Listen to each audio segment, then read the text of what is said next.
John Chu tells the story of when he first got them in the room together for dinner, and you Yeah, sat at the piano and you started playing for good. we're good, and they sang it. What do you remember about that moment and that night? Um, well, the whole night was so amazing because they were meeting for the first time, and I was basically meeting them. All of them were meeting, for the first time, and that Cynthia and Ariana had such instant chemistry. They just liked each other, and then when they sang at the piano, their voices blended so amazingly beautifully together.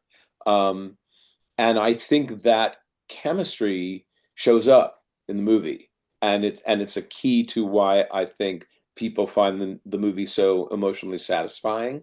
Um, when you cast a traditional love story, a lot of times people will talk about the chemistry between the guy and the girl, Tracy and Hepburn, and Bogey and Bacall, that kind of screen chemistry. But Wicked is, in its way, is a love story. It's not a romantic love story or sexual love story between these two women, but it's definitely a love story. And so the chemistry, I think, was important and really helps the movie. And for me, as the composer, the fact that their voices blend so well um, was obviously a lucky asset.